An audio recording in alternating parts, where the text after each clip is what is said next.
Renungan Pagi bersama Allah di Waktu Fajar oleh Ellen G. White, 5 Mei 2022. Mari kita berdoa. Bapa kami yang di sorga, Allah pencipta langit dan bumi, laut dan segala isinya, Allah yang maha besar, maha kuasa, sumber segalanya, yang kami sembah selalu melalui anak-Mu yang tunggal, Yesus Kristus. Terpujilah Yesus, anak Allah yang maha tinggi, yang adalah satu-satunya jalan dan kebenaran dan hidup bagi kami. Pada pagi hari ini kami bersyukur boleh bangun dan berbakti, dan sebagaimana membaca dan mendengarkan nasihat firman-Mu, kiranya ini menjadi pembaharuan bagi masing-masing kami, agar pikiran daging kami dibersihkan. Beserta kami sepanjang perbaktian ini, kehendak-Mu yang jadi, ampun kami akan dosa dan salah, karena kami berdoa hanya dalam nama anak Allah yang tunggal, Yesus Kristus, yang adalah Tuhan dan Juru Selamat kami. Amin. Renungan hari ini akan dibacakan oleh Saudara Hasudungan Sidabutar. Kepada Saudara Sudung kami persilahkan. Bacaan renungan pagi kita pada hari ini, tanggal 5 Mei tahun 2022, berjudul Pikiran Daging adalah Seteru Allah. Roma 8 ayat 7, sebab keinginan daging adalah perseteruan terhadap Allah, karena ia tidak takluk kepada hukum Allah. Hal ini memang tidak mungkin baginya. Manusia pada mulanya dikaruniai kuasa berpikir yang mulia dan seimbang. Manusia itu sempurna tubuhnya, selaras dengan kehendak Allah. Pikiran-pikirannya bersih, maksudnya pun suci. Tetapi karena durhaka, kuasanya berubah, lalu mementingkan diri sendiri, mengambil alih tempat kasih itu. Keadaannya menjadi amat lemah karena pelanggaran itu, sehingga membuat dia tidak mungkin dengan kekuatannya sendiri melawan kuasa kejahatan itu. Dia telah ditawan setan dan akan tetap dikuasainya, kalau Tuhan Allah tidak turut campur tangan secara khusus. Maksud penggoda ialah menghalang-halangi rencana ilahi di dalam penciptaan manusia itu, lalu memenuhi bumi ini dengan bencana yang memilukan. Dan dia akan menunjukkan bahwa semuanya ini terjadi sebagai akibat pekerjaan Tuhan Allah dalam menjadikan manusia itu. Dalam keadaan tanpa dosa, manusia dapat mengadakan hubungan yang menyenangkan dengan Allah, yang di dalam dialah tersembunyi segala harta hikmat dan pengetahuan. Tetapi sejak manusia jatuh ke dalam dosa, manusia tidak dapat lagi menikmati kesenangan hubungan yang kudus itu. Bahkan dia mencoba menyembunyikan dirinya dari hadapan hadirat Tuhan Allah. Demikianlah selalu keadaan hati yang masih belum dibarui. Ia tidak sesuai dengan Allah dan tidak akan mendapat kesenangan dalam hubungan dengan Dia. Orang yang berdosa tidak senang di hadapan Allah. Dia akan takut dan mengundurkan diri dari pergaulan dengan makhluk-makhluk yang suci. Sekiranya dia diperkenankan memasuki surga, hal itu tidak akan menggembirakannya. Kasih yang tidak mementingkan diri sendiri yang bertahta di surga, setiap hati yang menyambut hati kasih Allah yang tiada batasnya, tidak akan mendapat sambutan di dalam jiwanya. Pikiran-pikirannya yang memikat hatinya, motif-motif yang terdapat padanya, perlawanan dengan orang-orang yang tiada berdosa yang tinggal di sana. Dia akan menjadi satu bunyi sumbang dalam irama surga. Dikutip dari Kebahagiaan Sejati, halaman 17 sampai 18. Demikian bacaan renungan pagi kita bersama Allah di waktu fajar. Terima kasih, Tuhan Yesus memberkati. Terima kasih atas penata layanan Saudara Sudung. Tuhan Yesus memberkati. Selamat pagi saudaraku dalam Tuhan. Mengapa pikiran daging adalah seteru Allah? Karena Roh Nubuat berkata dalam Early Writings halaman 273 paragraf 2 berbunyi, hati alami tidak diubah, dan keinginan daging tetap perseteruan terhadap Allah, mereka adalah hamba-hamba setan yang setia, meskipun mereka telah memakai nama lain. Inilah salah satu alasan mengapa pikiran daging atau keinginan daging adalah perseteruan terhadap Allah.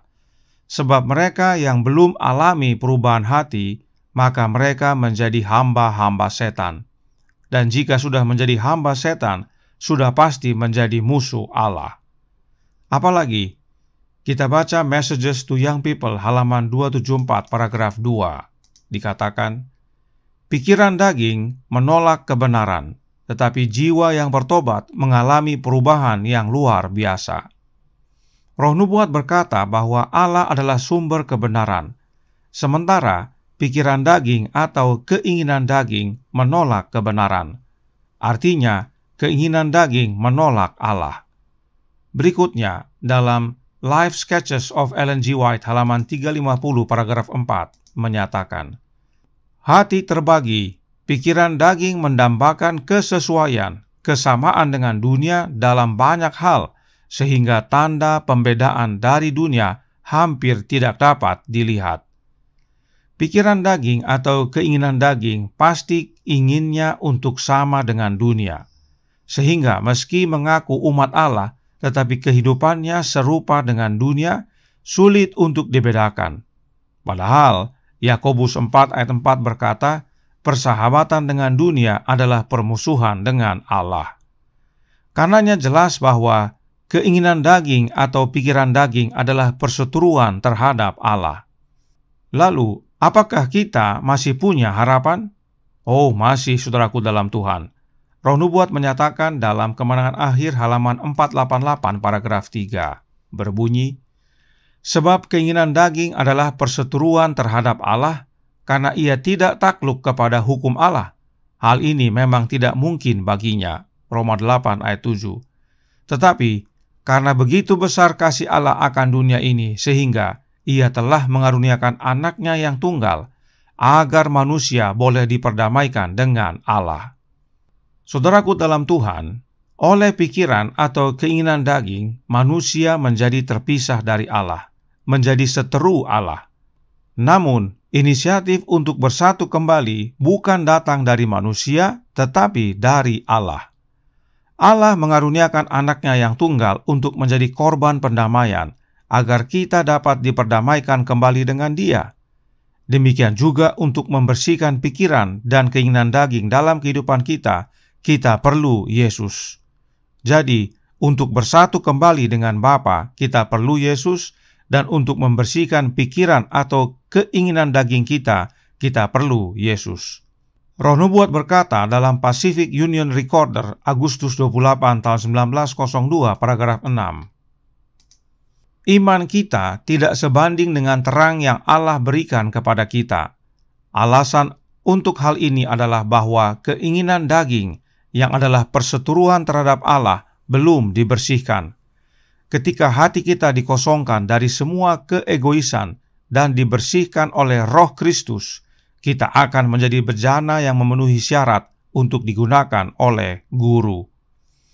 Pikiran atau keinginan daging dapat dibersihkan oleh Roh Kristus, sehingga akhirnya kita dapat digunakan oleh Yesus yang adalah guru kita dalam pekerjaannya. Karenanya jelas bahwa untuk dapat bersatu kembali dengan Bapa, kita perlu Yesus, dan untuk dapat membersihkan pikiran dan keinginan daging kita perlu Yesus, yaitu oleh kehadiran Roh-Nya, Roh Kristus. Nah, ayat inti renungan hari ini diambil dari Roma 8 ayat 7 dan 8. Mari kita baca ayat 9. Roma 8 ayat 9 berkata, tetapi kamu tidak hidup dalam daging, melainkan dalam roh, jika memang Roh Allah diam di dalam kamu. Tetapi jika orang tidak memiliki Roh Kristus, ia bukan milik Kristus. Jika kita hidup dalam daging, maka tidak mungkin kita berkenan kepada Allah.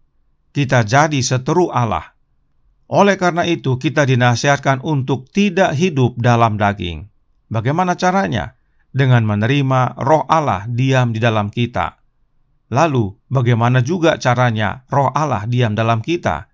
Sebab karena dosa kita telah terpisah dari Allah. Caranya adalah dengan menerima kehadiran anaknya. Sebab untuk kita dapat bersatu kembali dengan Allah, Bapa karuniakan anaknya. Karenanya untuk dapat menerima roh Allah, kita harus menerima atau memiliki roh anak Allah, yaitu roh Kristus. Itu sebabnya dikatakan, mereka yang tidak memiliki roh Kristus bukan milik Kristus. Karenanya untuk menjadi milik Kristus, kita harus memiliki roh Kristus. Dan mereka yang menjadi milik Kristus hidup oleh roh dan bukan oleh daging. Galatia 5 ayat 24 dan 25 berkata, Barang siapa menjadi milik Kristus Yesus, ia telah menyalibkan daging dengan segala hawa nafsu dan keinginannya. Jikalau kita hidup oleh roh, baiklah hidup kita juga dipimpin oleh roh. Roh siapa yang menghidupkan kita dan pimpin kita? Roh Kristus tentunya. Sebab Kristus telah menjadi roh yang menghidupkan. 1 Korintus 15 ayat 45. Apa hasilnya jika kita memiliki roh Kristus dan menjadi milik Kristus? 1 Korintus 15 ayat 23 menyatakan, Tiap-tiap orang sudah menurut urutannya. Kristus sebagai buah sulung, sesudah itu mereka yang menjadi miliknya pada waktu kedatangannya. Hasil menjadi milik Kristus adalah keselamatan. Kristus adalah buah sulung kebangkitan, dan kebangkitan yang sama menjadi bagian mereka yang telah menjadi milik Kristus pada waktu Yesus datang kedua kali nanti. Dan itu sudah tidak lama lagi. Oleh sebab itu, saudaraku dalam Tuhan, Roh Nubuat berkata dalam General Conference Bulletin Volume 5 April 2 tahun 1903, halaman 57 paragraf 14, berkata, Oh, semoga Roh Kristus, kasih Allah, menghibur setiap hati pagi ini. Usir kegelapan, singkirkan kuasa tipu musuhnya, dan biarkan suaramu dan rohmu serta kasihmu masuk ke dalam jiwa kami, agar kami dapat duduk bersama di tempat-tempat sorgawi bersama Kristus Yesus, dan namamu akan memiliki segala kemuliaan. Amin. Saudaraku dalam Tuhan, hanya mereka yang memiliki roh Kristus yang menjadi milik Kristus, dan hanya mereka yang menjadi milik Kristus yang dapat duduk bersama Yesus nanti di sorga. Sebab hanya menjadi milik Kristus yang menjadi milik Allah. 1 Korintus 3 ayat 23. Kiranya ini menjadi sukacita dan pembaharuan bagi kita semua, agar pikiran dan keinginan daging kita mau dibersihkan, yaitu oleh kehadiran roh Kristus dalam hati kita. Dan bila mana roh Kristus tinggal dalam hati kita, kita menjadi milik Yesus, dan pada akhirnya keselamatan menjadi bagian kita. Tuhan memberkati, saya bawa dalam nama Yesus. Amin. Mari kita berdoa.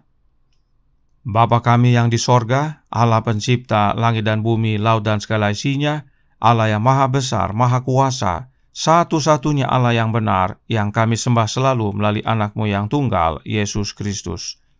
Terima kasih atas nasihat firman-Mu, serta tulisan Roh Nubuat yang menguatkan kami, bahwa pikiran daging kami, keinginan daging kami yang adalah perseteruan terhadap Allah dapat dibersihkan, yaitu dengan menerima kehadiran Roh Kristus dalam hati kami.